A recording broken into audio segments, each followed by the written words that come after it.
आदिवासी शेतकऱ्यांच्या क्रांतीचा पहिला नायक कोण होता? हा प्रश्न कंबाईन पूर्व परीक्षा ग्रुप ब 2021 मध्ये विचारण्यात आला होता. त्याबद्दल आपण आज स्पष्टीकरण बघणार आहोत. तर आदिवासी शेतकऱ्यांच्या क्रांतीचा पहिला नायक तंट्या भिल्ल हे होते. यांचा जन्म सध्याच्या छत्तीसगडमधील बदादा गावातील. त्यांचे शिक्षण झालेले नव्हते. मात्र तात्या टोपे यांच्या लोकजागरण कार्यक्रमातून त्यांना स्वातंत्र्य सेनानी कसे इंग्रजांचा विरोध करीत आहेत हे समजले होते. त्यांचे खरे नाव रणरा भिल्ल होते. ते क्रांतिकारकांच्या कथा ऐकून तसे साहस प्रकार जंगलात करायचे.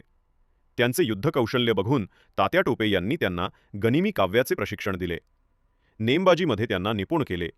त्यांनी इंग्रजांना 1857 ते 1889 या काळात गोरीला युद्धाने जेरीस आणले.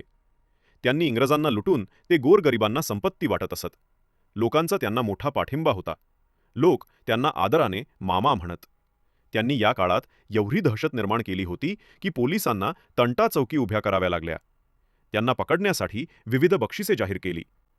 मात्र त्यांचाच भाऊजी गणपत या व्यक्तीने आमिषाला बळी पडून संपूर्ण माहिती दिली आणि त्यांना पकडले.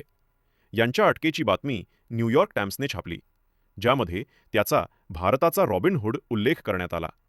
यांच्यावर राजद्रोहाचा आरोप ठेवून जबलपूर जिल्हा सत्र न्यायालयाने त्यांना फाशीची शिक्षा सुनावली. त्यांना 4 डिसेंबर 1889 रोजी फाशी देण्यात आली. फाशीनंतर त्यांचा देह पाताळपाणी रेल्वे स्थानकावर टाकून देण्यात आला होता. याच ठिकाणी त्यांची समाधी बनवण्यात आली व आता या रेल्वे स्थानकाला त्यांचे नाव देण्यात आले आहे. मध्य प्रदेशचे नायक म्हणून ओळखले जाणारे तंट्या भिल्ल यांच्यावर 2012 मध्ये चित्रपट बनवण्यात आला.